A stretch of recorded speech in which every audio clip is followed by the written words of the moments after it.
ఎట్టకేలకు ఉత్కంఠకు తెరపడింది. జనసేనాని పవన్ కళ్యాణ్ పోటీ చేసే స్థానమేదో తెలిసిపోయింది. పిఠాపురంలో పవన్కు 1,00,000 ఓట్ల పైచిలకు మెజారిటీ ఖాయమా? అందుకోసం ఇప్పటికే జనసేన అక్కడ బలంగా గ్రౌండ్ వర్క్ చేసేసిందా? పవన్ బరిలోకి దిగుతూ ఉండడంతో మరి వైసీపీ రియాక్షన్ ఏంటి? ఎటువంటి వ్యూహంతో ముందుకు రాబోతోంది వైసీపీ?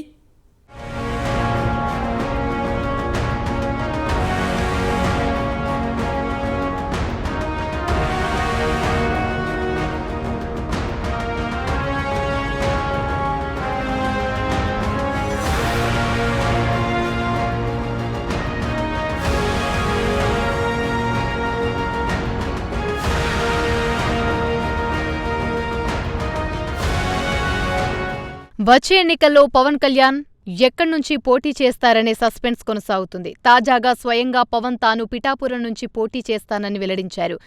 ప్రస్తుతానికి ఎంపీగా పోటీ చేసే ఆలోచన తనకు లేదన్నారు. పిఠాపురం నుంచి పోటీ చేస్తానని స్పష్టం చేశారు.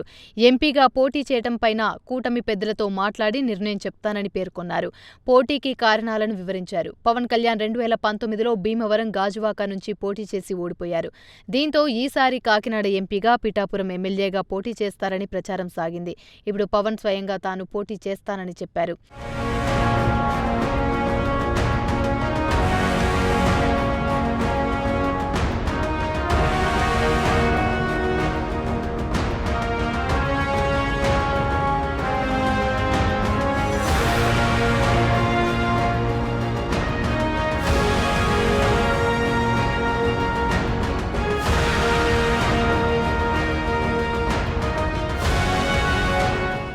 తాను 2019 ఎన్నికల్లో తొలుత అనంతపురం అర్బన్ నుంచి పోటీ చేయాలని భావించానన్నారు. ఆ తర్వాత భీమవరం, గాజువాక నుంచి పోటీ చేయాల్సి వచ్చిందన్నారు. ప్రచారం ముగిసిన తర్వాత తాను భీమవరంలో ఓడిపోతానని తెలిసిందని చెప్పుకొచ్చారు. అప్పుడే గాజువాకలోనూ ఓడిపోతానని తెలిసిందన్నారు. 2009 నుంచి పిఠాపురంలోనే తాను పోటీ చేయాలని సూచించారు. ఇప్పుడు పోటీకి దిగుతున్నానని స్పష్టం చేశారు. ప్రజారాజ్యం 2009లో పిఠాపురం సీటు గెలుచుకుంది.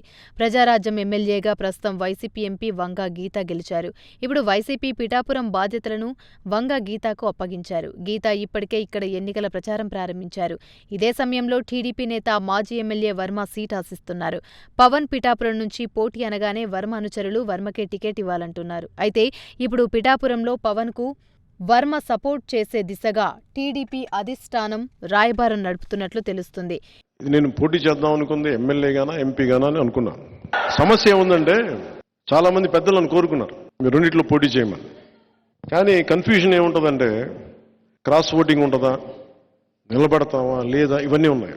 అది ఎలా చేద్దాం ఏంటి అనేది ఇంకొద్ది రోజుల్లో ఒకటైతే ఖచ్చితంగా చెప్పగలను. నిన్న భీమవరం పులపర్తి ఆంజనేయులు గారికి ఇచ్చాను. తిరుపతి ఏమో మన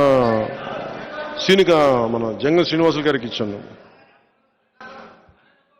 గాజువాకేమో తెలుగుదేశం వాళ్ళు తీసేసుకున్నారు అనుకుంటాను ప్రస్తుతానికి. సో పోనీ పిఠాపురం తీసుకుందామంటే మా ఉదయ్ ఉన్నాడు ఇక్కడ. సో ఉదయ్ని ఏం అడగాలి తెలియట్లే.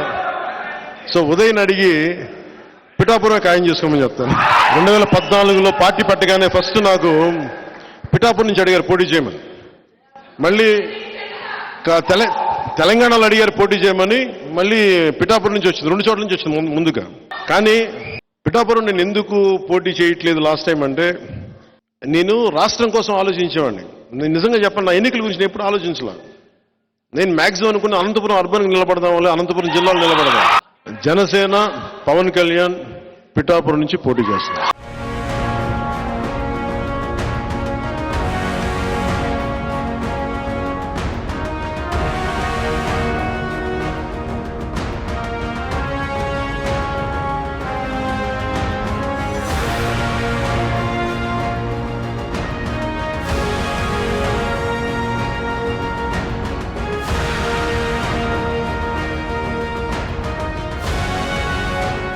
ఇప్పుడు పిఠాపురంలో పవన్ స్వయంగా పోటీకి దిగుతూ ఉండడంతో వైసీపీ ఎలాంటి గేమ్ ఇక్కడ మొదలు పెడుతుంది అనేది ఆసక్తికరంగా మారుతుంది. అయితే ఎలాగైనా అసెంబ్లీలో అడుగు పెట్టాలనే లక్ష్యంతో పవన్ పిఠాపురం నుంచి పోటీ చేస్తున్నారు. దీంతో ఇప్పుడు పిఠాపురం పోరు మరింత ఉత్కంఠ పెంచటం ఖాయంగా కనిపిస్తుంది. చూడాలి మరి భవిష్యత్ రాజకీయం ఎలాంటి మలుపు తిరుగుతుందో అన్నది.